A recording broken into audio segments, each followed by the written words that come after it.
Allez, monte, nous allons faire une tournée des planètes voisines de la Terre. Commençons par Mercure, la plus petite planète du système solaire. Pendant la journée, la température à sa surface peut atteindre les 430 degrés. Et pendant la nuit, elle peut redescendre jusqu'à moins 180 degrés. Si les températures sont si extrêmes, c'est parce que cette planète n'a pas d'atmosphère. Au lieu de cela, Mercure a une mince exosphère. C'est l'une des raisons pour lesquelles Mercure n'est pas habitable. Les températures et le rayonnement solaire y sont trop sévères pour qu'un organisme puisse y survivre. Mais imaginons qu'il existe un moyen de vivre sur Mercure. À quoi la vie ressemblerait-elle sur ce gros caillou? Sa surface est semblable à celle de la Lune. Au cours des millénaires, les météorites y ont imprimé de nombreuses marques. Mais contrairement à la Lune, la surface de Mercure est gris-brun. Maintenant, regardons l'air. Vu de Mercure, le Soleil paraît presque 3 fois plus grand que vu de la Terre. Et sa lumière y est presque 7 fois plus intense. Je me demande quel type de lunettes de soleil il faudrait porter si nous vivions là-bas. La vie pourrait-elle apparaître un jour sur cette planète? Ne te fais pas d'illusions, c'est très peu probable. Maintenant, que dirais-tu d'atterrir sur Vénus? Tu crois peut-être que la planète la plus chaude de notre système solaire est Mercure, car c'est la plus proche du Soleil. Mais en réalité, c'est Vénus qui détient ce record. Qu'est-ce qui fait que Vénus est si chaude? La principale raison est son atmosphère. Elle est composée presque entièrement de dioxyde de carbone. Et elle est si épaisse qu'elle provoque un réchauffement continu à la surface. En gros, les gaz de l'atmosphère emprisonnent le rayonnement thermique. Cette planète ne se refroidit donc tout simplement jamais. L'eau présente à sa surface se transforme constamment en vapeur. Si Vénus était un plat, son atmosphère serait donc comme un micro-ondes. Voilà pourquoi les températures peuvent y atteindre les 465 degrés. À quoi ressemblerait la vie sur Vénus? Sur Terre, les saisons changent à cause de l'inclinaison de la planète. Mais Vénus ne connaît pas de changements importants tout au long de l'année. Tout y est à peu près constant la nuit comme le jour. Et qu'en est-il du ciel? Les nuages sur Vénus sont jaunes ou d'un blanc très vif. Ils sont principalement composés d'acide sulfurique. Mais alors, pourquoi Vénus apparaît-elle rouge-orangé quand on la regarde depuis la Terre? Déterminer les vraies couleurs des planètes a toujours été très délicat. La coloration d'un corps spatial sera différente selon l'endroit d'où tu la regardes. Si nous voyagions jusqu'à Vénus, nous y trouverions une surface brun-rouge. Les molécules de dioxyde de carbone et d'acide sulfurique retiennent la lumière qu'elle reçoit du Soleil. D'où la teinte rouge-orangé de la planète. Et sais-tu qu'on dit souvent que Vénus est la jumelle de la Terre? Les deux planètes sont de taille presque égale. Toutes deux ont des surfaces relativement jeunes et des atmosphères épaisses et nuageuses. De plus, l'orbite de Vénus est également la plus proche de la Terre. On pourrait donc s'interroger sur la possibilité de la vie sur cette planète. Mais je suis désolé de te l'annoncer, non, Vénus n'est pas habitable. Notre prochaine destination est Mars. Contrairement à Vénus, il y a des saisons sur Mars en raison de l'inclinaison de son axe de rotation. Elle connaît également un phénomène saisonnier secondaire à cause de son orbite fortement elliptique. Son hémisphère sud connaît des hivers plus froids et des étés plus chauds que son hémisphère nord. La température moyenne sur Mars est de moins 60 degrés. Mais la chaleur peut aussi varier entre les pôles et l'équateur. Et elle peut varier de façon spectaculaire en une seule semaine. Mais ce n'est pas si terrible comparé aux deux planètes précédentes, hein? Mars est-elle habitable? La première chose dont un organisme devrait s'inquiéter ici, c'est du rayonnement spatial. La Terre a un champ magnétique et une atmosphère épaisse qui protège sa surface des radiations. Mars ne possède ni l'un ni l'autre. Sa gravité correspond à 1/3 de celle de la Terre. Et avec une gravité plus faible et une atmosphère plus ténue, il serait très difficile pour une créature de survivre sur la planète rouge. En 2013, la NASA a découvert un ancien lac d'eau douce qui aurait pu être un jour un environnement hospitalier pour la vie microbienne. Il existe des preuves que de l'eau liquide a jadis été présente sur Mars. Cela suggère que Mars aurait pu disposer d'un environnement favorable à la vie. Qu'est-il donc arrivé à toute cette eau? La théorie la plus couramment admise est que l'atmosphère de Mars s'est trop raréfiée et est devenue trop froide pour que de l'eau liquide subsiste à sa surface. Sa disparition pourrait aussi être liée à la perte des premiers champs magnétiques. Ou ce serait sa taille qui serait tout simplement en cause. Mars est sans doute trop petite pour conserver de l'eau. Donc, pour l'instant, Mars n'est pas habitable. Mais nos scientifiques continuent d'envoyer des missions vers la planète rouge. Peut-être feront-ils de nouvelles découvertes? On verra bien. Et maintenant, Jupiter. Tu t'es déjà demandé à quoi la vie pourrait ressembler sur la plus grosse planète de notre système solaire? Jupiter est assez peu propice au développement biologique. Les températures sur cette planète ainsi que sa composition ne sont pas du tout favorables à l'apparition de formes de vie. Jupiter possède des couches de gaz, principalement de l'hydrogène et de l'hélium. Et ces gaz occupent toute la planète. Littéralement, il n'y a aucune surface solide. Les gaz vont jusqu'au noyau. Sous la surface, ils deviennent liquides et se transforment en plasma car la pression atmosphérique y est bien plus intense que n'importe où sur Terre. Pour mettre les choses en perspective, un organisme sur Jupiter devrait pouvoir résister à une pression atmosphérique 1000 fois supérieure à celle de notre planète. Un être vivant pourrait-il survivre dans de telles conditions ? Peu probable. Jupiter n'est absolument pas habitable. Mais bon, il paraît que sa lune, Europe, elle, pourrait l'être. Changement de décor. Saturne. C'est la deuxième plus grande planète de notre système solaire. Comme Jupiter, Saturne est une boule de gaz géante principalement composée d'hydrogène et d'hélium. Et la température sur cette planète ? Elle est glaciale. Et puis, il y a des vents extrêmement puissants. Les vents dans la haute atmosphère de Saturne atteignent une vitesse de 490 mètres par seconde. Comparons ça aux tempêtes sur Terre pour mieux comprendre. L'ouragan le plus puissant jamais enregistré chez nous se déplaçait à une vitesse de 107 mètres par seconde. Donc, la réponse à la question « Y a-t-il de la vie sur Saturne ?» est plutôt évidente. La vie telle que nous la concevons n'y existe pas. Notre prochain arrêt est Uranus, l'une des plus grandes géantes de glace. L'atmosphère d'Uranus est dominée par la glace. Mais ce n'est pas la seule chose qui explique la couleur bleue de cette planète. L'autre raison est le méthane dans son atmosphère. Il absorbe la lumière rouge et reflète le bleu. Et c'est la même chose sur Neptune. Uranus est la planète la plus froide du système solaire. Les températures peuvent y descendre jusqu'à moins 224 degrés.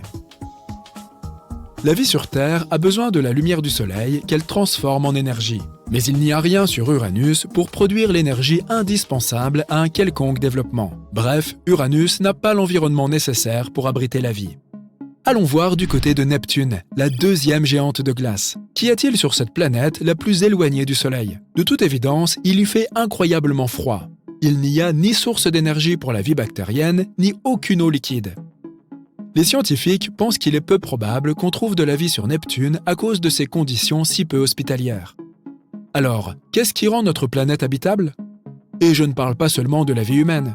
Je parle de tous les organismes, même des microbes. La vie nécessite des conditions très particulières pour être possible. Tous les êtres ont besoin de nourriture, d'eau et d'une température appropriée pour se développer. L'atmosphère est absolument cruciale. Les humains, par exemple, ont besoin d'oxygène pour respirer. Et ils ne peuvent survivre que si les températures ne sont ni trop hautes ni trop basses. Et puis, il y a la gravité. Les conditions sur les autres planètes sont très éloignées de celles qu'on trouve sur Terre. La vie n'aurait donc probablement rien à voir avec celle que nous menons ici. Tous les êtres vivants se sont adaptés à l'atmosphère terrestre. Dans ces autres mondes, ils seraient confrontés à des conditions de survie à chaque fois très particulières. La planète fend le vide de l'espace. Son orbite est instable, comme une boule de billard qui glisse sur la table à la recherche d'une cible pour entrer en collision.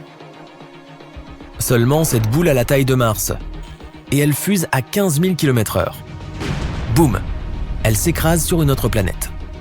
Cet objet de la taille de Mars s'appelait Theia, et ce sur quoi il s'est écrasé était la Terre. L'impact a libéré 100 millions de fois plus d'énergie que l'astéroïde qui a anéanti les dinosaures. La collision planétaire a projeté des tonnes de débris solides dans l'espace. Mais un seul des deux corps célestes a survécu. Theia a été détruite, puis entièrement avalée par cette Terre primitive. Mais ces débris ne sont pas allés voler sans fin dans le vide cosmique. Non, quelque chose de crucial s'est produit. Tous ces morceaux solides se sont rassemblés en un nuage. La gravité les a comprimés ensemble, les pressant de plus en plus. Et au final, notre Lune est née. C'est ce qu'affirme la théorie. Au moment de l'impact, le système solaire venait de se former. Et ce rendez-vous aux proportions épiques n'aurait probablement pas eu lieu si une planète nommée Jupiter, alors nouvellement formée, n'avait pas projeté Theia hors de son orbite et directement sur la Terre. Notre jeune planète a résisté à l'impact. Le temps a passé, la Terre a évolué. Sa surface est devenue méconnaissable au cours des 4,5 milliards d'années suivantes. Il est difficile pour l'esprit humain de se représenter une durée aussi phénoménale. Nous allons donc tout condenser en une journée. Si minuit est le moment où la Terre s'est formée à partir du gaz et de la poussière qui sont restés après la création du Soleil, les 4 premières heures ne présentent qu'une planète sans vie. Chaude, couverte de lave, constamment bombardée par des astéroïdes et, comme tu le sais maintenant, par une autre planète. Mais la vie trouve toujours un chemin. Les premières cellules apparaissent. Il est 4 heures du matin sur notre horloge. À 14h08, on peut voir la forme du premier organisme unicellulaire. Ce n'est qu'à 20h28 que les plantes marines apparaissent. 20 minutes plus tard, qu'est-ce que c'est que ça? Des méduses. Après elles, la planète s'épanouit avec divers poissons, reptiles, insectes. Les forêts poussent à 22h30. Entre 22h56 et 23h40, les dinosaures parcourent la Terre. Ces lézards géants auront régné sur notre planète pendant moins d'1 heure. 1 minute avant l'extinction des dinosaures qui se produit à 23h39, les premiers mammifères commencent à marcher sur la planète. À 23h58 et 43 secondes, les humains apparaissent. À l'échelle cosmique des choses, nous n'avons régné sur cette planète que pendant 1 minute et 17 secondes. Voici donc la principale question qui déconcerte les scientifiques. Pourquoi la vie sur Terre ne s'est-elle jamais arrêtée d'exister? Elle avait pourtant toutes les raisons de le faire. Pourquoi notre planète n'est-elle pas devenue comme Vénus ou Mars? Toutes deux avaient autrefois une atmosphère et des océans. Aujourd'hui, ce sont des déserts sans vie. Oublie les concepts scientifiques complexes et les théories sur la structure de l'univers. Notre petit caillou et tous ses habitants ont tout simplement une chance incroyable. Le professeur Toby Tyrrell de l'université de Southampton a eu recours à des programmes informatiques et des simulations climatiques pour résoudre l'énigme de savoir pourquoi les collisions d'astéroïdes et les périodes glaciaires n'ont pas transformé notre petit caillou en un no man's land sans vie. L'équipe de recherche n'a pas sélectionné 10, 100 ou 1000 planètes virtuelles semblables à la Terre. Elle en a utilisé 100 000 pour cette expérience. Et chacune de ces 100 000 planètes a subi une centaine de simulations. Ils ont exposé ces planètes virtuelles à différents phénomènes. Elles ont été bombardées par des astéroïdes, gelées, soumises à des éruptions épiques de supervolcans qui ont noirci le ciel et bloqué les rayons du soleil. Seulement 9%, soit 8700 d'entre elles, ont survécu une fois sur 100 simulations. Dans ce groupe, 4500 planètes sont restées habitées 10 fois. Sur une seule planète parmi 100 000, la vie ne s'est pas arrêtée après chacune de ces 100 simulations. Si la vie est une loterie, la Terre a eu beaucoup de chance. En 2009, le télescope Kepler, unique en son genre, a été lancé dans l'espace. Sa tâche ? Rechercher une parcelle du ciel nocturne, soit 150 000 étoiles à la recherche de planètes rocheuses semblables à la Terre. En 9 ans de service, il a fini par sonder plus de 500 000 étoiles. Pendant tout ce temps, et avec toutes ces observations sur près d'une décennie, Kepler a découvert 2600 planètes potentiellement semblables à la Terre. Ce qui est étrange, c'est que la plupart d'entre elles sont d'un type que l'on ne trouve pas dans notre propre système solaire. Elles ont une taille comprise entre celle de la Terre et celle de Neptune. Mais revenons à la vraie Terre. Si tu t'éloignes des villes et que tu regardes le ciel nocturne, tu verras un océan d'étoiles. Si la nuit est claire avec un œil non exercé, tu pourrais compter un maximum de 2500 points lumineux. Pourtant, il y a au moins 100 milliards d'étoiles dans la Voie lactée. Certaines estimations portent même ce nombre à 400 milliards. Alors, d'où vient cet énorme écart ? Eh bien, compter les étoiles n'est pas exactement un travail facile. Les scientifiques ne numérotent évidemment pas chacune d'entre elles individuellement. 1, 2, 3, et ainsi de suite. Tu sais combien de temps il faut pour compter jusqu'à 1 milliard ? Plus de 30 ans. Maintenant, multiplie ce chiffre par 400. Bref, au lieu de cela, ils observent de petites parcelles de l'espace et utilisent des formules scientifiques complexes pour en extrapoler le nombre total d'étoiles. Tu peux toi-même réaliser une expérience similaire. Imagine un seau rempli de 5 kg de pierre, de sable, de terre et d'autres éléments. Ta mission ? Estimer le nombre de pierres présentes dans ce mélange. Tu ne vas compter que les pierres que tu peux voir du dessus. Faire une estimation approximative de leur volume et de leur poids, du pourcentage du total que tu peux voir et, avec quelques calculs, tu peux obtenir un chiffre. Sera-t-il exact ? Non. Pourquoi ? Parce que tu ne peux pas savoir si les pierres dans le seau sont réparties uniformément. Ou si elles ont toutes à peu près la même taille. Et si celles du fond, s'il y en a, sont plus grandes ou plus petites que ton échantillon de surface, elles pourraient avoir des poids et des volumes complètement différents. Ce seau est notre galaxie, la Voie lactée, et les pierres que tu comptes sont les étoiles. Ce que l'on cherche à démontrer ici, c'est que les scientifiques ne peuvent pas savoir avec certitude combien d'étoiles il y a vraiment. Peut-être 100 milliards ou peut-être 4 fois plus. Parmi celles-ci, 4 milliards sont semblables à notre Soleil. Dans notre propre galaxie, l'estimation la plus souvent admise pour les planètes qui pourraient potentiellement accueillir la vie est de 300 millions. Mais comme le veut la tradition de l'inexactitude scientifique, ce nombre pourrait atteindre 5 milliards ou plus. Dans tous les cas, cela nous fait un bien large parc immobilier. Et on ne parle que de la Voie lactée, mais écoute ça. Elle n'est qu'une des 200 milliards de galaxies de l'univers observable. Les recherches les plus récentes estiment que ce nombre est 10 fois plus élevé, quelque chose comme des billions de galaxies dans l'univers.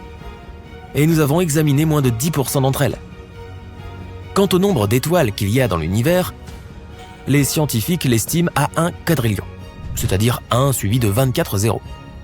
Encore une fois, il ne s'agit que d'estimation, car nous ne pouvons pas en être sûrs. Jusqu'à présent, une chose est claire. Notre Terre est le seul endroit de l'univers que nous connaissions où il y a de la vie. Et pourtant, cette planète a fait tout ce qu'elle pouvait pour changer la donne. Au cours des 540 millions d'années passées, plus de 20 extinctions massives ont eu lieu. La dernière a eu lieu il y a 66 millions d'années. Oui, c'est celle qui a vu disparaître les dinosaures et 75% de toute vie sur Terre, soit dit en passant. Un objet de 11 km de diamètre s'est écrasé sur notre planète. Il allait 120 fois plus vite que la voiture la plus rapide d'aujourd'hui. Sur plus de 1,5 million de kilomètres autour du point d'impact, tout a pris feu. Un énorme tsunami a soulevé les océans du monde entier. Des milliards de tonnes de poussière et de soufre se sont élevées dans le ciel et ont bloqué les rayons chauds du soleil. Un refroidissement global s'est produit sur Terre. Il y a un peu plus de 200 millions d'années, une extinction massive moins connue a éliminé la moitié de toute vie sur la planète. Il est fort probable que les volcans ou un impact d'astéroïdes en aient été responsables. D'autres théories affirment que le mouvement des plaques tectoniques a déclenché une autre période glaciaire. À cette époque, d'énormes crocodiles régnaient sur la Terre. Ils ont disparu et de nouveaux animaux sont entrés dans les arènes de la préhistoire, les dinosaures. Mais le pire que cette planète ait jamais connu est l'extinction Permien-Trias, il y a environ 250 millions d'années. 80% de la vie marine, 70% des animaux terrestres et des plantes, tout a disparu. Les volcans ont craché une quantité colossale de lave là où se trouve l'actuelle Sibérie. Et cela a affecté la planète entière. Il y a environ 445 millions d'années, la forme de vie dominante sur notre planète était les invertébrés marins. Il n'y avait qu'un seul continent, Gondwana. Et les plantes commençaient tout juste à fleurir sur Terre. Mais quelque chose s'est produit qui a éliminé 75 à 85% de tous les organismes vivants. Cela a pu être une période glaciaire, une hausse des températures ou un phénomène encore plus effrayant. Certains pensent qu'il pourrait s'agir d'une énorme étoile qui a explosé à 6000 années-lumière de la Terre. Elle aurait projeté un jet de rayons gamma qui aurait déchiré l'espace. Et la pauvre petite Terre se trouvait sur sa trajectoire. La couche d'ozone a été brûlée instantanément. Oui, et nous en avons clairement besoin pour nous protéger. Peu importe à quel point la planète ou même l'univers essaie d'anéantir la vie sur Terre, qui est d'ailleurs née en défiant toute probabilité, la vie trouve toujours un chemin. Cela fait des décennies que les scientifiques découvrent de nouvelles planètes hors de notre système solaire. D'ici fin 2023, nous pourrions en avoir trouvé plus de 5000. Et beaucoup de ces exoplanètes pourraient même potentiellement abriter la vie. Maintenant, si tu es prêt pour une course folle à travers l'espace, penchons-nous sur les planètes potentiellement habitables que nous avons découvertes au cours des dernières années. Voici LP-890-9b et LP-890-9c. Attache ta ceinture car nous nous dirigeons vers LP-890-9, une naine rouge située à 105 années-lumière de la Terre. Cette étoile est assez froide par rapport à notre Soleil, soit une température d'environ 2593 degrés Celsius. Elle a beau être relativement petite, elle recèle pourtant bien des surprises. Ainsi, 2 exoplanètes orbitent autour d'elle. De plus, ces 2 planètes sont probablement telluriques, autrement dit rocheuses, tout comme notre Terre. Tout d'abord, nous avons LP-890-9b, qui a été découverte en 2022 à l'aide du télescope TESS, et confirmée plus tard par le télescope Speculus. Cette planète est une super-Terre, représentant environ 13 fois la masse de notre propre planète. Elle est également légèrement plus grande que cette dernière, avec un rayon environ 30% supérieur. Et si tu pensais que l'orbite de Mercure autour du Soleil était rapide, celle de LP 890-9b risque de te laisser pantois. Il lui faut environ 3 jours pour accomplir un tour autour de son étoile. Imagine que tu t'endormes dans un hiver glacial et que tu te réveilles dans la chaleur estivale. Mais la véritable surprise est sa voisine, LP 890-9c. Elle a également été découverte par le télescope Speculus. Elle est un peu plus éloignée de son étoile et son orbite est 2,5 fois plus longue que celle de LP 890-9b. Elle est également un peu plus grande que la Terre. Mais son plus grand intérêt réside dans son emplacement au sein de la zone habitable de son étoile. Cela signifie qu'elle pourrait potentiellement avoir de l'eau liquide à sa surface et un climat propice à la vie. Cette planète est devenue une candidate de choix en vue de l'étude de son atmosphère, à l'aide du télescope spatial James Webb. Mais attends un peu, tout n'est pas rose bonbon sur LP 890-9c. Elle est aussi très proche de son étoile, ce qui signifie qu'elle est constamment bombardée de radiation qui pourrait potentiellement la rendre bien moins vivable. Et pour couronner le tout, elle se trouve en rotation synchrone avec la naine rouge, de la même façon que notre Lune. Cela signifie qu'un côté de la planète fait constamment face à l'étoile et est incroyablement chaud, tandis que l'autre est perpétuellement plongé dans l'obscurité, ainsi qu'un froid glacial. Des simulations suggèrent que cette planète pourrait s'apparenter davantage à Vénus en termes d'atmosphère et de climat. Et Vénus, tu sais, n'est pas connue pour être spécialement accueillante envers les humains. Mais malgré ses difficultés, LP 890-9c demeure une exoplanète fascinante qui mérite d'être étudiée de façon plus approfondie. Qui sait quel secret elle peut receler? Passons aux candidates suivantes. GJ1002b et GJ1002c. Une équipe internationale de scientifiques, dirigée par des chercheurs de l'Institut d'astrophysique des Canaries, a découvert 2 planètes semblables à la Terre à seulement 16 années-lumière de notre propre système solaire. Elles sont toutes 2 en orbite autour d'une naine rouge, baptisée GJ1002. Notre Soleil est une naine jaune, ce qui signifie que GJ1002 est beaucoup plus froide et moins lumineuse que notre astre. Mais ce n'est pas grave. Les 2 planètes sont très proches de leur étoile, il ne devrait donc pas y faire trop sombre ou trop froid. Ces planètes, nommées GJ1002b et GJ1002c, se trouvent toutes 2 dans la zone d'habitabilité de leur étoile. Ce qui signifie qu'elles pourraient potentiellement abriter la vie. De plus, elles ont toutes 2 une masse similaire à celle de la Terre. GJ1002b est la planète la plus proche et met environ 10 jours pour orbiter autour de son étoile, tandis que GJ1002c met un peu plus de 21 jours. Ces planètes sont d'excellentes candidates pour l'étude de leur atmosphère et pourraient même être des cibles de choix pour de futures missions à la recherche d'éventuels signes de vie. Le plus important, c'est que ces 2 planètes pourraient potentiellement abriter des organismes vivants. Et ça, ce n'est pas rien. De plus, le fait qu'elles soient situées si près de nous signifie que nous pourrons peut-être les visiter. Enfin, peut-être pas nous personnellement, mais bon, tu vois le topo. Et peut-être qu'un jour, nous trouverons même une vie extraterrestre sur l'une de ces planètes. Ça, ce serait du jamais vu. Mais passons à la planète suivante. Kepler 1649c, également surnommée l'exoplanète perdue, a été redécouverte en 2022 par des scientifiques en exploitant les données de la sonde spatiale Kepler de la NASA. Cette exoplanète est située à environ 300 années-lumière de la Terre et orbite autour d'une petite étoile froide du nom de Kepler 1649. Elle a à peu près la même taille que la Terre et, comme les précédentes, se trouve dans la zone habitable de son étoile. Dans un premier temps, les données concernant cette planète avaient été écartées. Un programme informatique spécial baptisé RoboVeter, conçu pour passer automatiquement au crible les volumes de données recueillis sur Kepler, avait conclu que cette candidate n'était qu'un faux positif.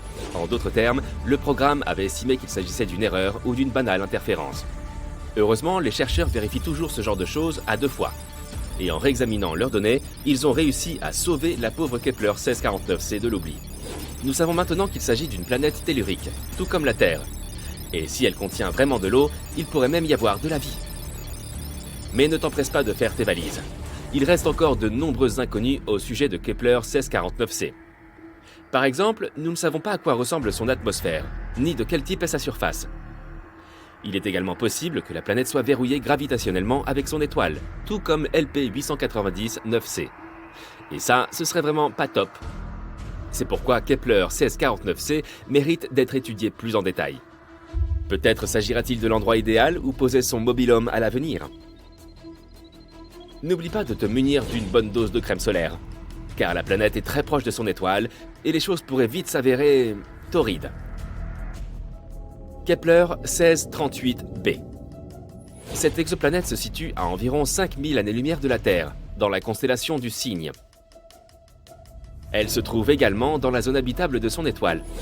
Elle a été découverte en 2020 par la sonde Kepler au moyen d'un processus appelé transit. La sonde prend plusieurs photos de l'étoile à différents moments. Ensuite, les programmes informatiques analysent ces clichés à la recherche de points et de petites taches. Ces petites baisses de luminosité peuvent signifier qu'une planète est passée près de l'étoile. Kepler 1638b est une planète un peu particulière, comparée à la plupart des exoplanètes que nous avons trouvées jusqu'à présent. Sa masse est environ 4 fois supérieure à celle de la Terre et son diamètre environ 2 fois plus grand, ce qui en fait une exoplanète de type super-Terre. Sa période orbitale est d'environ 260 jours, ce qui est assez proche de celle de notre planète. Et ça, c'est encourageant. Enfin, un endroit où l'hiver et l'été se dérouleront normalement. Kepler 1638b pourrait également contenir de l'eau liquide. C'est pourquoi c'est une excellente candidate pour une étude plus approfondie visant à déterminer s'il est possible d'y trouver de la vie. Espérons que nous en apprendrons plus sur cette planète à l'avenir. Et enfin, la dernière de la liste.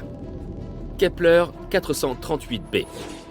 Kepler 438b est une exoplanète située à environ 640 années-lumière de la Terre, dans la constellation de la Lyre. Elle a été découverte en 2015 par le télescope spatial Kepler. Certains des aspects les plus intéressants de Kepler 438b sont sa taille et son emplacement. Elle a à peu près le même volume que la Terre et orbite également dans la zone habitable de son étoile. Mais il y a quelques bémols. Tout d'abord, Kepler 438b orbite autour d'une naine rouge, connue pour ses niveaux élevés de rayonnement solaire, ainsi que ses éruptions. La surface de la planète pourrait donc être trop hostile à la vie telle que nous la connaissons. En outre, une année sur Kepler 438b est beaucoup plus courte, puisqu'elle ne dure que 35 jours terrestres. Cela pourrait entraîner des fluctuations de température extrêmes à la surface de la planète. Mais peut-être abrite-t-elle des formes de vie extraterrestres robustes, qui se sont adaptées à ces conditions uniques. Ou peut-être pas.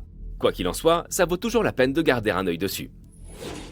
Voilà, c'était une petite liste d'exoplanètes découvertes au cours des dernières années. Aujourd'hui, grâce aux nouvelles technologies, nous serons en mesure de découvrir de nouvelles exoplanètes beaucoup plus fréquemment. On ne peut qu'espérer que quelques-unes d'entre elles se révéleront être habitées. À ce jour, la seule vie dont nous soyons certains de l'existence, dans l'univers tout entier, se trouve sur la planète Terre. Que cette vie soit intelligente est, disons, discutable. Quoi qu'il en soit, il n'est pas surprenant que nous recherchions inlassablement la vie sur d'autres planètes. Jusqu'à présent, on en a découvert plus de 4000. Mais ce qui est plus impressionnant encore, c'est que la NASA a compilé une nouvelle liste de 24 planètes qui ne sont pas seulement semblables à la Terre, elles seraient meilleures que notre planète natale. Les conditions y sont si bonnes qu'elles seraient plus confortables que chez nous. Examinons quelques-unes d'entre elles. KOI 5715.01. Cette merveilleuse planète se trouve dans la constellation du Cygne. Et pourquoi est-elle si merveilleuse ? Eh bien, notre Soleil est une naine jaune. Or, même s'il n'est pas si mauvais pour entretenir la vie, certaines étoiles le font mieux. La planète KOI 5715.01 est en orbite près d'une naine orange. Les naines oranges sont des étoiles légèrement plus petites que notre Soleil, avec une luminosité un peu plus faible. Cela ne veut pas dire que nous allons vivre dans une obscurité totale. En fait, si la planète se trouve plus près du Soleil et qu'elle a une atmosphère plus épaisse, elle pourrait même être plus claire et plus colorée que la Terre. Notre Soleil a une espérance de vie très courte. Actuellement, il ne lui reste plus que 7 à 8 milliards d'années à vivre, soit un peu plus que l'âge de la Terre. Les naines oranges, quant à elles, peuvent vivre 45 à 70 milliards d'années.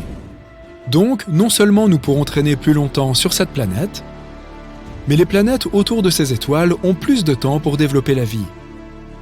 Dans l'idéal, il faudrait trouver une planète à côté d'une naine orange et âgée d'environ 7 milliards d'années. il est très probable qu'il y ait au moins quelques organismes là-bas. KOI 5715.01 a environ 5,5 milliards d'années. Certes, elle ne semble peut-être pas assez mature, mais ce n'est pas si grave. Notre Terre est 1 milliard d'années plus jeune, et ça ne nous a pas arrêtés. La planète est assez proche de son étoile et se trouve dans une zone habitable. Une année là-bas dure 190 jours. Imagine que tu ailles encore à l'école primaire et que tu aies déjà ton permis de conduire. Elle est presque 2 fois plus grande que la Terre. La température y est de 11 degrés, ce qui est légèrement inférieur à la nôtre, 14 degrés. Mais il fait probablement plus chaud là-bas, car la forte gravité l'aide à conserver plus longtemps la chaleur dans son atmosphère. Le problème, c'est qu'elle est un peu loin, à 3000 années-lumière de la Terre précisément, ce qui fait environ 29 milliards de kilomètres. Donc, n'oublie pas ton pique-nique. Maintenant, la planète KOI 3010.01 se trouve à côté de l'étoile KOI 2010. Et elle semble être un monde bien agréable. La température moyenne sur cette planète est de 19 degrés. Elle est donc un peu plus chaude que la nôtre. Mais c'est une bonne chose. Les scientifiques pensent que sur une planète parfaite, la température devrait être d'environ 5 degrés plus chaude que sur Terre. Plus il y a de chaleur sur la planète, plus il est confortable d'y vivre. Et aussi, plus les chances de développer la vie sont élevées. Le rayon de cette planète est presque 1,5 fois plus grand que celui de la Terre. Il y a une certaine atmosphère, bien que nous ne soyons pas encore sûrs de sa composition, mais elle est probablement similaire à celle de la Terre. Les scientifiques pensent que nous y trouverons un océan et qu'il peut couvrir jusqu'à 60% de la surface. Or, dans un monde parfait, l'eau et la terre devraient être réparties de façon plus égale que sur notre planète. Un peu plus de terre signifie un peu plus de territoire et de ressources. Cette planète est en fait très similaire à la Terre. La ressemblance est si frappante que les scientifiques pensent que nous avons 84% de chances d'y trouver de la vie. Bien sûr, pas forcément une forme de vie intelligente, mais au moins quelques animaux. Génial, non? À quoi penses-tu qu'il pourrait ressembler? Une planète très semblable à la Terre, mais avec une gravité plus forte. Si un animal y vit, il est probablement trapu avec de petites pattes très puissantes, ce qui est à la fois adorable et effrayant. Mais nous ne pourrons pas découvrir la vérité de sitôt. Jusqu'à présent, pour nous, ces planètes sont des points microscopiques dans l'espace. Nous n'avons que quelques données ennuyeuses à leur sujet, et nous ne savons pas à quoi elles ressemblent. Nous devrons attendre de trouver un moyen de nous rapprocher de ces planètes. Kepler 186f est aussi l'une des candidates les plus sérieuses pour abriter la vie. Cette planète plutôt mignonne a été surnommée la cousine de la Terre, car elle lui ressemble fortement. Ces deux planètes sont en effet comme des sœurs, mais pas vraiment jumelles. Kepler 186f tourne autour d'une naine rouge. Les naines rouges sont des étoiles encore plus ternes et plus petites que les naines oranges. Elles vivent aussi très longtemps, mais leur luminosité est très faible.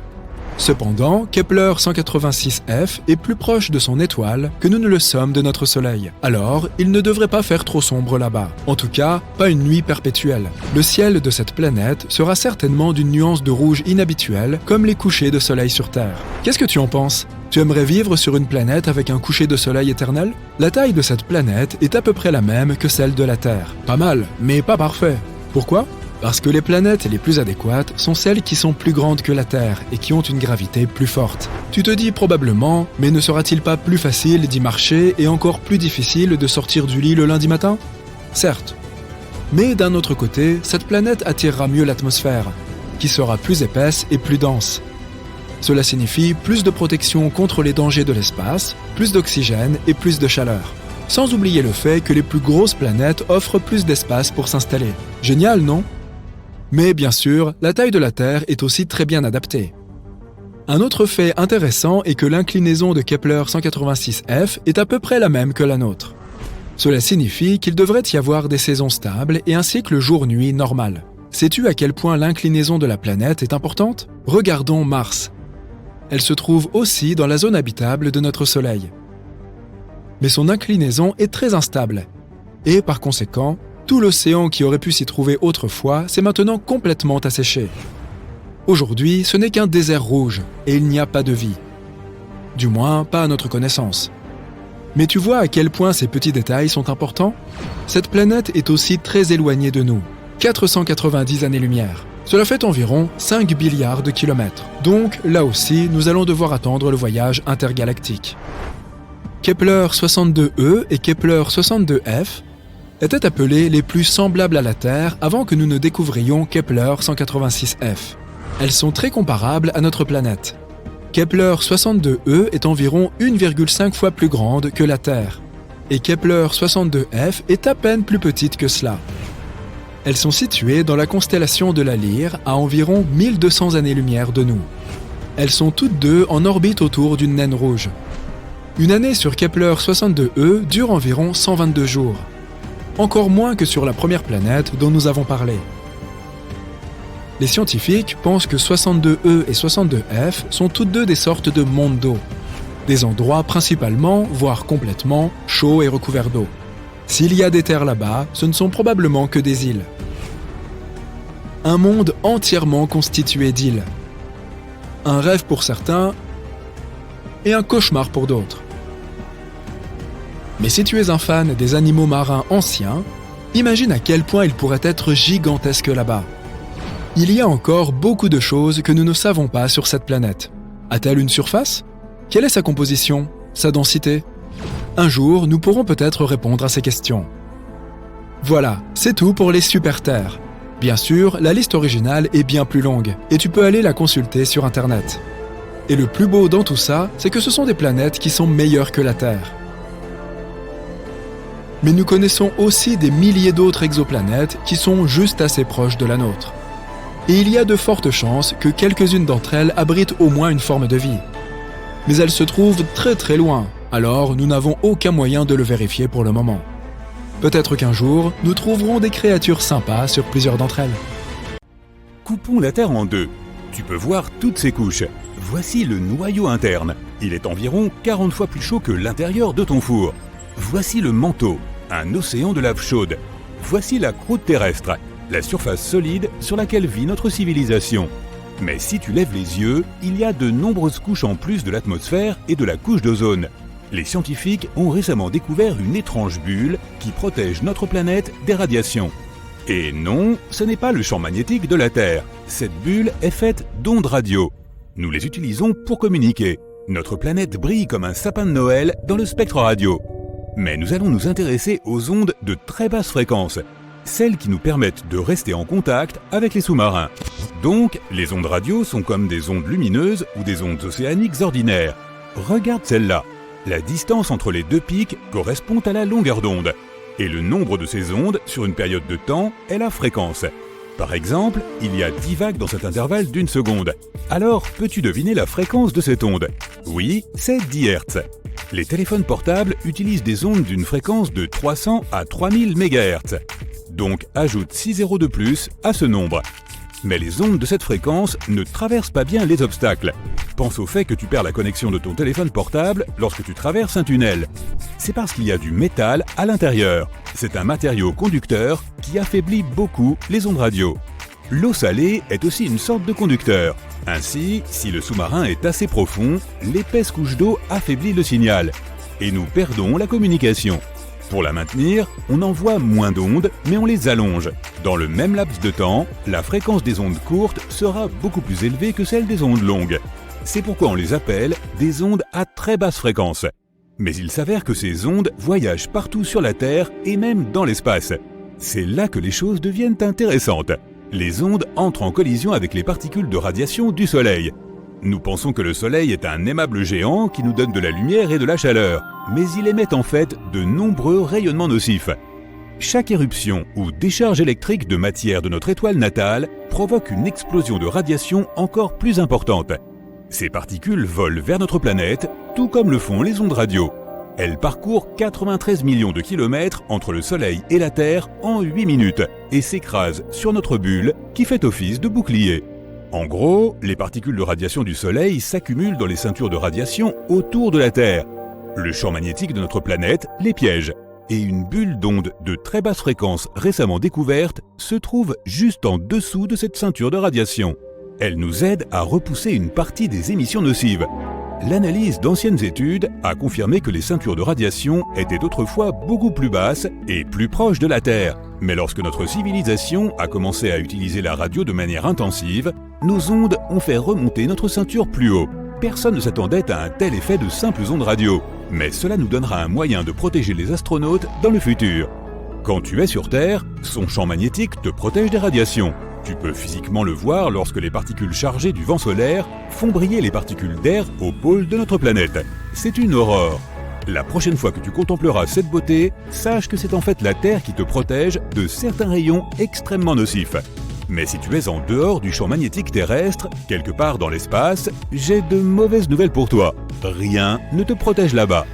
C'est un gros problème pour les astronautes qui passent des mois dans la Station spatiale internationale. Peut-être les scientifiques apprendront-ils à créer des bulles protectrices d'ondes de très basse fréquence autour des stations spatiales et des vaisseaux spatiaux. Il en va de même pour les autres planètes. Nous allons probablement coloniser Mars un jour, et il n'y a pas de champ magnétique là-bas, et rien ne peut te protéger des radiations. Mais si tu crées une bulle artificielle là-bas, tu peux réduire les radiations nocives.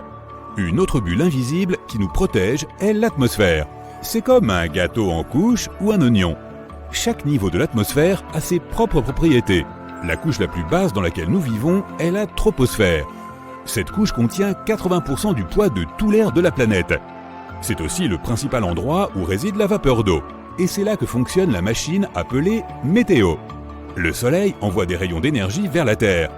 La surface de notre planète les reflète et réchauffe l'air de la troposphère. Cela le fait bouger et changer de place avec l'air froid. Ainsi, le vent, les cyclones, les tempêtes et les tornades se produisent uniquement dans la troposphère, jusqu'à environ 12 km d'altitude. C'est pourquoi les avions commerciaux volent à une altitude d'environ 10 km. Le vent ou d'autres mauvaises conditions météorologiques n'affectent pratiquement pas cette zone. Et l'air ici n'est pas aussi dense qu'il l'est sur Terre. Voler à 1,5 km au-dessus du niveau de la mer, c'est comme se déplacer dans un biscuit. C'est dur. Mais à une altitude de 15 km, on a l'impression de se déplacer dans une crème fouettée légère. L'avion ne ressent presque aucune résistance. C'est donc gagnant-gagnant. On économise du carburant et les passagers sont en sécurité. L'inconvénient majeur est qu'il fait très froid et que l'on ne peut pas respirer. C'est froid parce qu'il y a très peu de molécules d'air pour absorber la chaleur du sol et la transférer aux autres. Pour la même raison, tu ne pourrais pas respirer ici. C'est pourquoi les avions sont équipés de masques à oxygène, juste au cas où.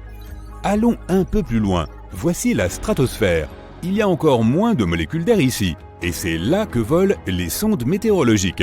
Ce sont des sortes de petits ballons équipés d'ordinateurs que les gens utilisent pour prédire le temps.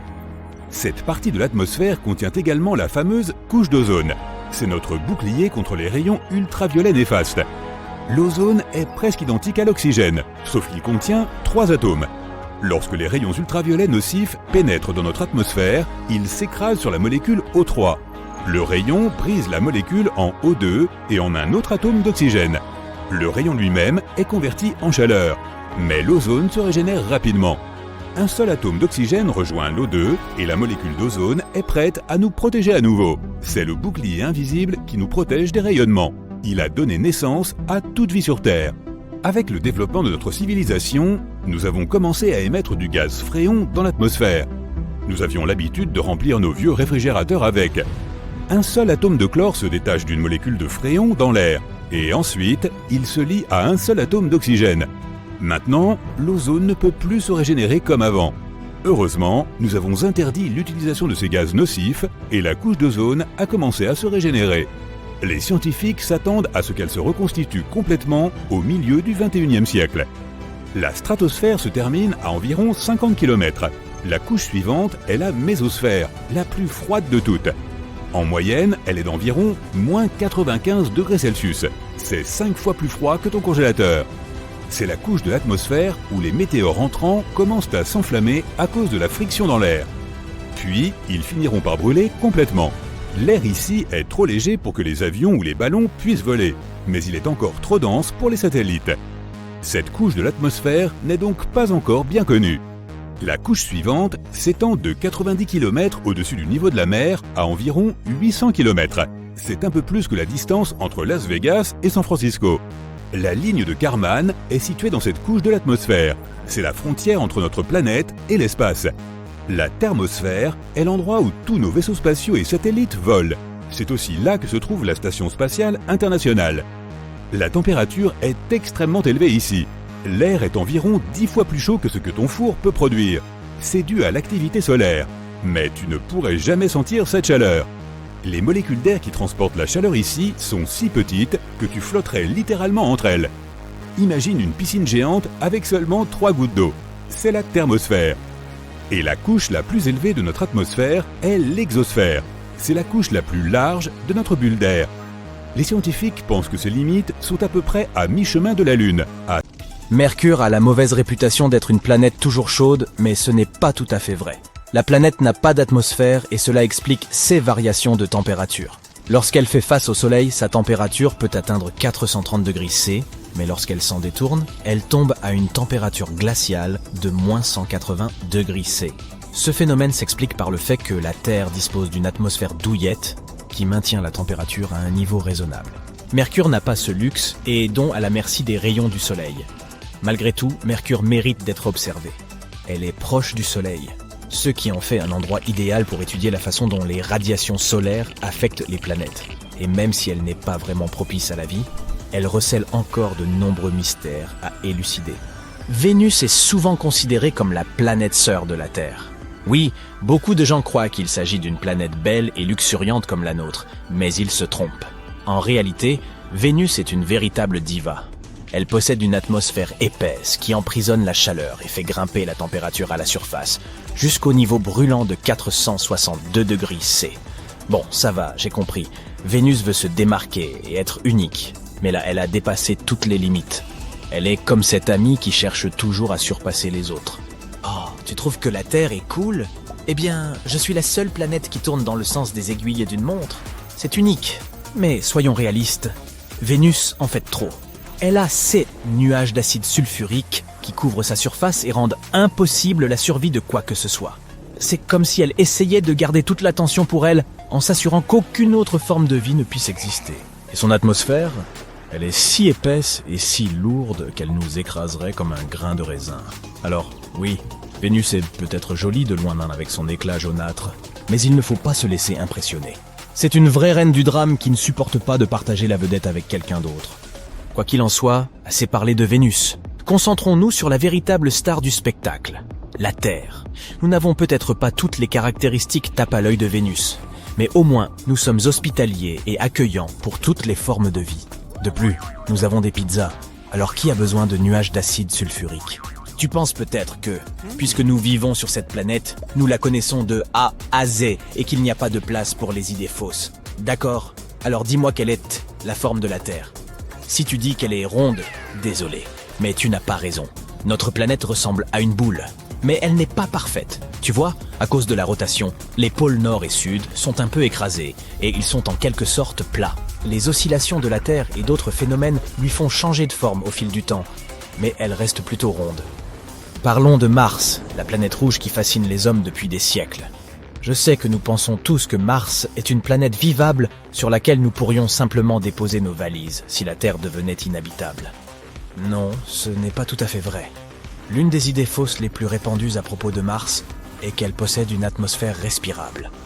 Certes, Mars possède une atmosphère, mais elle est beaucoup plus ténue que celle de la Terre et se compose essentiellement de dioxyde de carbone, ce qui la rend impropre à la vie humaine en l'absence de système de survie étendu. Par conséquent, si tu envisages de te promener à la surface de Mars, tu ferais mieux de préparer tes bouteilles d'oxygène. Mais cela ne signifie pas que nous devrions abandonner nos rêves de colonisation de Mars. Qui sait, peut-être que dans quelques décennies, nous pourrons appeler Mars notre deuxième maison. Certains pensent que Jupiter est une planète solide. Mais laisse-moi te dire que ce n'est qu'un tas de paroles en l'air. Littéralement. Jupiter est en fait une géante gazeuse composée essentiellement d'hydrogène et d'hélium. Elle est si massive qu'elle n'a même pas de surface solide. Et moi qui pensais que mon lit était moelleux, mais flotter sur un nuage de gaz me semble encore plutôt confortable. L'atmosphère de Jupiter passe progressivement à l'intérieur, ce qui signifie que c'est une fête sans fin là-dedans. Les anneaux de Saturne sont l'une des caractéristiques les plus fascinantes de la planète. Ainsi, une idée fausse très répandue à propos de Saturne est que ces anneaux sont solides.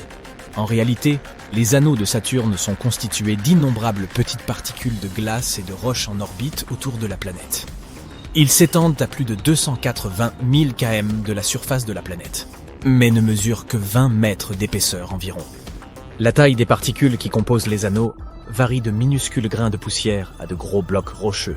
Les scientifiques pensent que les anneaux ont été formés à partir de débris issus de la formation de Saturne et de SS Lune.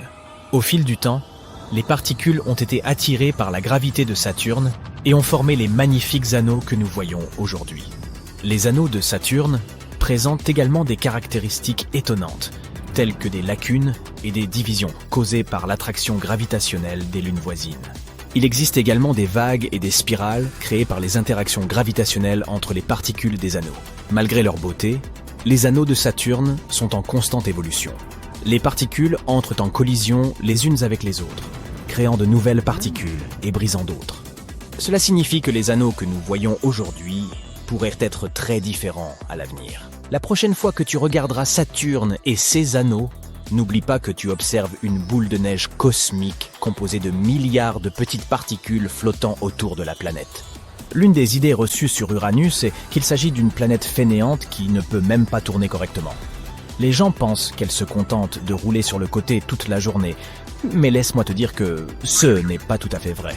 Bon, Uranus a un axe de rotation incliné, mais elle parvient tout de même à tourner dans le même sens que la plupart des autres planètes de notre système solaire. C'est un peu comme cet ami qui arrive toujours en retard à la fête, mais qui parvient tout de même à s'amuser et à s'intégrer à la foule. Mais soyons réalistes, Uranus est toujours un peu bizarre. C'est la seule planète de notre système solaire qui tourne sur le côté à ce point. Mais après tout, la variété est ce qui rend la vie intéressante, n'est-ce pas? Alors, bravo à Uranus, la planète qui refuse de se conformer aux attentes de quiconque. J'aimerais avoir le courage d'être comme elle. As-tu déjà entendu quelqu'un dire que Neptune n'est qu'une version bleue de Jupiter ou de Saturne? Eh bien, laisse-moi te dire que c'est comme dire qu'une banane n'est qu'une version jaune d'un concombre. C'est loin d'être le cas. Bien sûr, Neptune et ses géantes gazeuses partagent quelques similitudes, mais Neptune se démarque par sa belle couleur bleue. C'est grâce au méthane qui refroidit dans son atmosphère. Au fait, savais-tu que c'est la planète la plus éloignée du Soleil? Elle est tellement éloignée qu'il lui faut près de 165 années terrestres pour compléter une orbite autour du Soleil. Elle prend vraiment tout son temps. Et n'oublions pas ses 14 lunes. C'est vrai, Neptune a tout un cortège de lunes qui la suivent comme des groupies à un concert. Peut-être espère-t-elle apercevoir la fameuse lueur bleue de Neptune. La prochaine fois que quelqu'un te dira que Neptune n'est qu'une copie conforme de Jupiter ou de Saturne, tu pourras le corriger en toute confiance et lui dire « Excusez-moi, mais Neptune est une géante gazeuse unique en son genre, qui brille d'un éclat bleu très particulier. » Savais-tu que Pluton n'est plus considéré comme une planète? En effet, en 2006, l'Union astronomique internationale a décidé de reclasser Pluton dans la catégorie des planètes naines. Qu'est-ce que cela signifie exactement?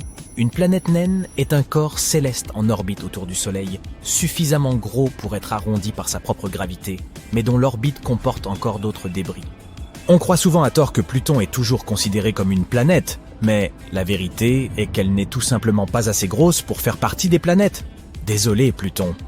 Ne t'inquiète pas, tu es peut-être petite, mais tu restes aimée de beaucoup. De plus, le fait d'être une planète naine est plutôt cool. Tu as l'occasion de... Des trous noirs qui déchirent d'énormes étoiles, des pulsars qui tournent à des vitesses incroyables et émettent de puissants faisceaux d'énergie, des nébuleuses colorées qui créent des feux d'artifice d'étoiles naissantes, des galaxies de toutes les couleurs et de toutes les tailles possibles. Oui, tout cela se trouve dans notre univers, mais il n'est pas infini, il a une limite. Un mur au sens propre, et au-delà, il y a le néant absolu. Alors embarquons pour un voyage vers ce mur. Mais commençons par le commencement. Notre univers est comme une énorme poupée russe. Si tu l'ouvres, tu en trouveras une plus petite à l'intérieur. C'est une galaxie. À l'intérieur de celle-ci se trouve encore une poupée plus petite. C'est notre système solaire. Et la plus petite poupée de toutes est la Terre. Chacune de ces poupées a des frontières que nous allons traverser. Pour cela, nous aurons besoin d'un vaisseau spatial de grande taille. Il doit aussi être capable de se déplacer 100 fois plus vite que la vitesse de la lumière. Tu montes à bord et tu démarres les moteurs. Notre première limite se trouve à 100 km au-dessus du niveau de la mer. C'est 10 fois plus haut que l'altitude des avions de ligne. Ce point s'appelle la ligne de Kármán. Elle sépare l'atmosphère terrestre de l'espace extra-atmosphérique. Maintenant, volons plus loin jusqu'au bord de notre système solaire. Nous allumons les hyperpropulseurs et passons devant Mars, Jupiter, Saturne, Uranus et Neptune. Nous avons parcouru une distance de 100 unités astronomiques. Une UA est la distance entre la Terre et le Soleil. Et voici la limite de notre système solaire, l'héliosphère. Ici, la vitesse du vent solaire diminue rapidement. D'abord, elle passe de 1 million de km par heure à la vitesse du son. Ensuite, il y a une couche appelée l'héliopause. C'est là que le vent disparaît presque complètement. Puis notre vaisseau subit une vague d'étrave. C'est là que nous ressentons la force du vent interstellaire, qui entre en collision avec la frontière de notre système solaire. Lorsque tu passes cette frontière, tu te retrouves dans l'obscurité de l'espace interstellaire. Et c'est là que tu trouves les deux objets fabriqués par l'homme qui ont fait ce voyage pour la première fois dans l'histoire. Il s'agit de Voyager 1 et Voyager 2. Voyager 1 a franchi cette frontière en 2004. Voyager 2 l'a fait en 2007. Ces sondes spatiales ont découvert que l'héliosphère n'est pas une sphère parfaite autour du Soleil. Sa frontière sud est 10 UA plus proche de l'étoile que sa frontière nord. Nous nous déplaçons donc dans l'espace interstellaire et nous approchons bientôt d'un mur de pierre autour de notre système solaire. 200 000 UA plus loin, et le voilà. Ce mur de pierre est le nuage de Oort. En réalité, c'est une ceinture d'astéroïdes qui entoure notre monde. Les scientifiques pensent que le nuage de Oort pourrait être la source des comètes et des météorites qui tombent sur la Terre, mais ils sont si dispersés que nous pouvons facilement nous glisser entre eux. Maintenant, nous sommes dans l'obscurité totale. La Voie lactée fait environ 106 000 années-lumière de diamètre. Avec une fusée classique, il faudrait des milliards d'années pour parcourir cette distance. Mais tu accélères au maximum, tu passes magistralement devant les étoiles et les planètes comme sur un circuit de course. Et en quelques minutes, tu es au bord de notre galaxie. Il n'y a plus de vent interstellaire. Tout ce que tu vois, ce sont des points lumineux quelque part au loin. Ces points sont d'énormes galaxies. Il nous faut consulter une carte pour se rendre jusqu'au bord de notre univers tout entier. Tu es ici, près de la Voie lactée. Elle fait partie d'un amas de galaxies appelé le superamas Laniakea. Mais même cet énorme amas est comme une aiguille dans une botte de foin. En faisant un zoom arrière, on trouve le superamas Hydra Centaurus. Des milliers de galaxies sur la carte ressemblent à de petits points. Zoom arrière maximum. Voici tout notre univers observable. Nous pensions qu'il était infini, mais nous avons peut-être la preuve qu'il y a une frontière. Elle se trouve ici, à 10 milliards d'années-lumière de chez nous. Même si tu te déplaçais à la vitesse de la lumière, un voyage là-bas prendrait 2 fois plus de temps que l'existence de notre planète entière. Pendant ce temps, soit le Soleil s'éteindrait, soit il exploserait comme une supernova, détruisant tout notre système solaire. Et si tu pouvais vivre aussi longtemps et revenir ensuite chez toi, tu verrais que notre galaxie n'existerait plus. Elle est depuis longtemps entrée en collision avec la galaxie d'Andromède et a fusionné en un seul grand corps cosmique. Heureusement, ton vaisseau est capable de déformer l'espace-temps pour que ce voyage prenne littéralement quelques secondes. Boum! Félicitations, tu es arrivé à destination. Le supervide d'Eridanus. Certains scientifiques pensent que cet endroit est la preuve des collisions de notre univers avec quelque chose d'assez grand pour laisser une si grande cicatrice. Le supervide d'Eridanus est un espace vide et froid de 1 milliard d'années-lumière de large. Si tu imagines ce vide comme une tasse, il pourrait contenir au moins 10 000 galaxies. Et il est apparu après un accident aux proportions gigantesques. L'objet qui s'est écrasé dans notre univers n'était autre que un autre univers. Oui, d'autres univers peuvent réellement exister. Imagine que notre univers entier est une énorme bulle qui contient tous les amas de galaxies de l'univers observable. Il pourrait y avoir un nombre infini de telles bulles qui seraient nées pendant le Big Bang. Ces univers peuvent être différents d'une autre. Ils peuvent abriter d'autres galaxies et nébuleuses. Mais ces bulles pourraient aussi être des univers parallèles. Cela signifie que si tu as choisi des céréales plutôt que des flocons d'avoine ce matin, dans un autre univers, ton alter ego pourrait avoir choisi les flocons d'avoine. Chaque choix que tu as fait dans la vie a eu des conséquences complètement différentes dans un univers parallèle. Et comme le nombre de choix est infini, il y a une infinité d'univers parallèles. Donc, comme une bulle ordinaire, notre univers a une paroi qui se trouve près du supervide d'Eridanus. Il y a longtemps, une autre bulle est passée devant la nôtre. En se rapprochant l'une de l'autre, leurs champs gravitationnels ont commencé à interagir. Notre mur frontalier a commencé à se déformer et à s'étirer vers l'autre univers. La même chose s'est produite de l'autre côté. Puis, les parois des deux univers sont entrées en contact. Mais comme les bulles ont bougé, leur lien a commencé à se rompre. Et l'autre univers a arraché un énorme morceau du nôtre. Un vide froid s'est formé au niveau de point de collision. C'est le supervide d'Eridanus. Le problème est que l'univers a la même apparence pour un observateur, quel que soit son point de vue. Par exemple, imagine un ballon de basket suspendu en l'air.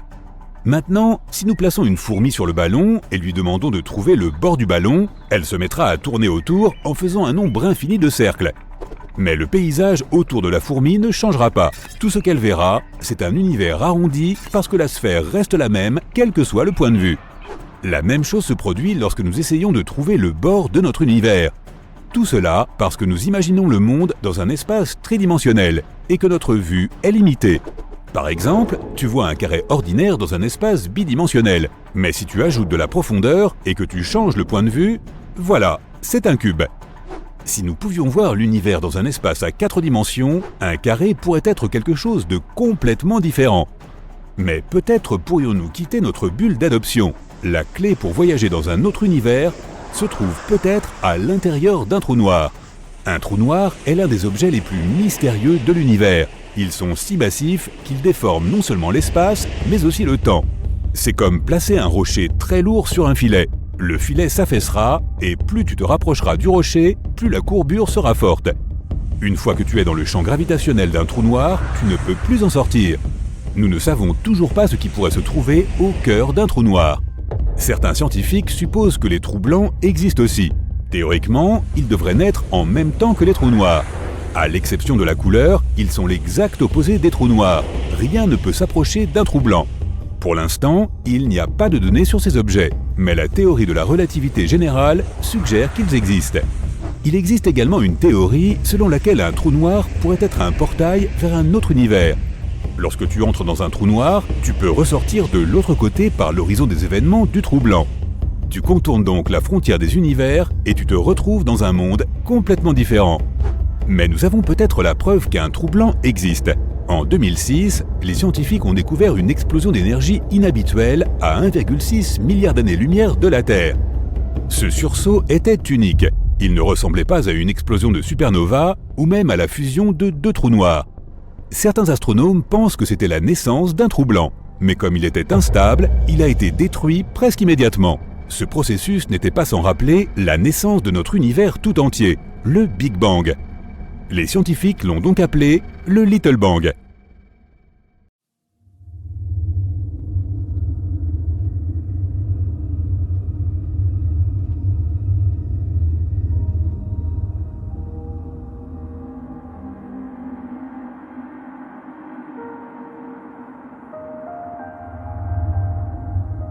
La chaleur du Soleil est sous nos pieds. Les scientifiques ont découvert que le noyau de la Terre est en réalité aussi chaud que la surface du Soleil, environ 6000 degrés Celsius. L'une des raisons pour lesquelles il fait si chaud là-dessous est que la Terre perd encore de la chaleur datant de sa création, il y a des milliards d'années. De plus, lorsqu'un objet aussi gros que Mars a percuté la jeune Terre, il a non seulement créé la Lune, selon une théorie, mais il a aussi fait fondre la surface de la planète. Une grande partie de cette chaleur supplémentaire est probablement encore stockée à l'intérieur du noyau. Mais il n'y a pas lieu de s'inquiéter. Il est plus difficile pour nous d'accéder au noyau de la planète que de sonder la surface de Pluton. En fait, il y a de fortes chances que nous ne développions jamais une technologie qui nous permette d'atteindre physiquement le noyau. Il n'y a pas d'air sur la Lune. Mais alors, comment peut-il y avoir de la rouille ? Des scientifiques ont découvert la présence d'hématite sur la Lune, qui est une sorte de rouille. Un instrument de recherche spécial de la NASA a examiné la lumière réfléchie par la surface de la Lune. Il s'est avéré que la composition des pôles de notre satellite naturel était très différente du reste de la Lune. La surface est parsemée de roches riches en fer. Mais sans oxygène ni eau liquide, la rouille ne peut pas apparaître. Les vents solaires ajoutent au mystère. Ils bombardent la Lune d'hydrogène. Or, l'hydrogène rend la formation d'hématite beaucoup plus difficile. Même si la Lune n'a pas d'atmosphère, elle a toujours des traces d'oxygène. Sa source est la haute atmosphère de notre planète. La Terre protège aussi la Lune de presque 100% des vents solaires, mais pas tout le temps. Et même si notre satellite naturel est complètement sec, il pourrait y avoir de la glace d'eau dans les cratères ombragés de sa face cachée. Une journée sur Uranus dure 17 heures, 14 minutes et 24 secondes. Mais la planète a une inclinaison d'environ 98 degrés, et cela fait qu'une saison sur la géante gazeuse dure 21 années terrestres. Mars a 2 lunes, Phobos et Deimos. Dans les 30 à 50 millions d'années à venir, les forces gravitationnelles de Mars déchireront Phobos et cela entraînera probablement la formation d'un anneau autour de la planète. La Terre est la planète la plus dense du système solaire. Au centre de la Terre, le noyau occupe 15% du volume de la planète. Il se compose de 2 parties, le noyau externe et le noyau interne. Le noyau interne est une boule solide composée de fer et de nickel. Son rayon est de 1220 km, ce qui représente 20% du rayon de la Terre entière et 80% du rayon de la Lune. Le noyau externe, d'une épaisseur de 2400 km, est liquide. Il est aussi composé de fer et de nickel, mais il n'est pas assez sous pression pour être solide. Mars abrite le plus grand volcan du système solaire. Bien que de nos jours tout semble calme sur Mars, dans le passé, une sorte de force a provoqué la formation et l'éruption d'énormes volcans. L'un de ces volcans est Olympus Mons.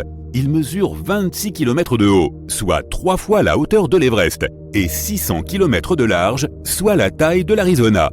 Le volcan a atteint une telle taille à cause de la faible gravité sur Mars et de l'absence de mouvement des plaques tectoniques. La gravité n'est pas la même partout. Les roches, métaux et autres minéraux et substances qui composent la planète sont plus serrés dans le sol à certains endroits qu'à d'autres. Cela a des conséquences surprenantes. La gravité varie légèrement selon l'endroit où tu te trouves. Tu pèses 0,5% de moins à l'équateur qu'au pôle. Dans la plupart des cas, cela représente une différence de moins d'1 kilo. L'altitude à laquelle tu te trouves a aussi un effet. Donc si tu étais au sommet du mont Everest, tu pèserais aussi légèrement moins. L'être vivant le plus résistant de la Terre est si petit que tu ne peux pas le voir. Les tardigrades, également connus sous le nom d'oursons d'eau, sont de mignonnes petites créatures avec 8 pattes et des têtes écrasées qui font moins d'1 centième de centimètre. Malgré leur taille microscopique, ils peuvent survivre pratiquement partout. Ils préfèrent les morceaux de mousse humide ou le fond des lacs, mais ils ne se plaindront pas si tu les places dans un endroit vraiment inconfortable. Ils peuvent supporter un froid extrême et une chaleur incroyable, et survivre à une pression énorme et à des radiations élevées. Certains de ces oursons ont même réussi à survivre sans protection dans l'espace pendant 10 jours. Ils gèrent tout cela en se roulant en boule et en hibernant, ce qui réduit leurs besoins en oxygène et en nourriture. La gravité de la Lune est environ 17% de celle de la Terre. Si tu pesais 91 kg sur notre planète, ton poids lunaire passerait à seulement 15 kg. Tu pourrais aussi porter des objets 6 fois plus lourds que ceux que tu peux porter sur Terre. Il serait aussi plus facile de marcher sur la surface de la Lune. Mais ce serait aussi plus dangereux. Tes pieds, à l'intérieur d'une combinaison spatiale lourde, s'enfonceraient dans le sol lunaire jusqu'à 15 cm de profondeur. Mais imaginons que tu décides d'éviter le processus fastidieux de la marche en sautant dans les airs.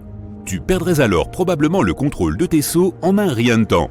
De plus, la surface de la Lune est jonchée de profonds cratères. Les éviter tous serait un exploit. Tu peux voir les éclipses solaires, car même si la Lune est 400 fois plus petite que le Soleil, elle est aussi 400 fois plus proche de la Terre. Elle est donc parfaitement capable d'obscurcir notre étoile. Mais dans 50 millions d'années, la Lune ne pourra plus bloquer complètement le Soleil à cause de son orbite changeante. Une combinaison spatiale complète de la NASA coûte la somme faramineuse de 12 millions de dollars, dont 70% sont consacrés aux modules de commande et au sac à dos.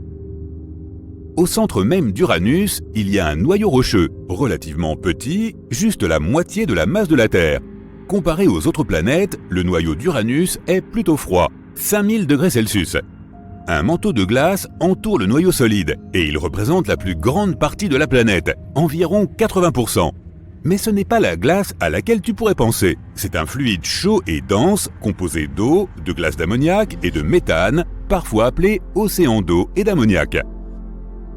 L'atmosphère d'Uranus est principalement composée d'hydrogène et d'hélium, mais elle a cette teinte bleu-vert à cause du gaz méthane qui absorbe la lumière rouge.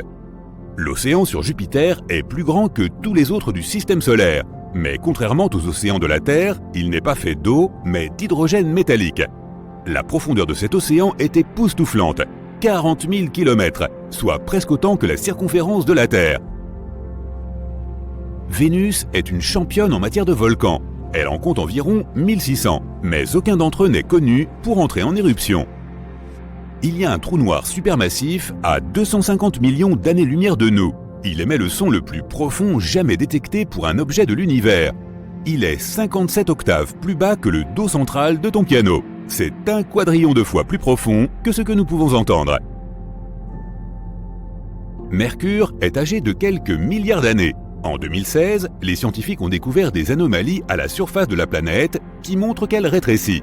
Après d'autres recherches, ils ont découvert que Mercure n'avait pas encore fini de se refroidir. Il existe des planètes qui ne sont liées à aucune orbite stellaire et qui errent sans but dans l'espace. Parmi les objets spatiaux les plus spectaculaires se trouvent les pulsars. Les pulsars sont un type d'étoile à neutrons. Ils expulsent une partie de leur matière presque à la vitesse de la lumière. Les pulsars réguliers tournent à une vitesse raisonnable, entre 1/10 et 60 fois par seconde. Mais les pulsars millisecondes peuvent tourner à une vitesse impressionnante de 700 fois par seconde, ce qui est bien trop rapide pour que l'œil humain puisse le détecter. Lorsqu'ils tournent, ils émettent un faisceau de radiation depuis leur axe qui ressemble à la lumière d'un phare. Les astronomes peuvent remarquer les pulsars lorsqu'ils font face à la Terre, car on dirait qu'une lumière est braquée sur notre planète. Lorsque la lumière brille ailleurs, le pulsar ne peut pas être vu. Notre Soleil est incroyablement massif. Tu veux une preuve ? 99,86% de toute la masse du système solaire est la masse du Soleil, composée en particulier de l'hydrogène et de l'hélium. Les 0,14% restants sont principalement la masse des 8 planètes du système solaire. Les anneaux de Saturne sont très fins par rapport à sa taille. Si tu avais un modèle réduit de la planète de 1 mètre de large, les anneaux seraient 10 000 fois plus fins qu'une lame de rasoir. Même si Vénus est la planète la plus chaude de notre système solaire, elle a quand même de la neige. Mais pas la neige à laquelle tu t'attends. Il neige des métaux et il pleut de l'acide. Pas vraiment l'endroit idéal pour tes prochaines vacances.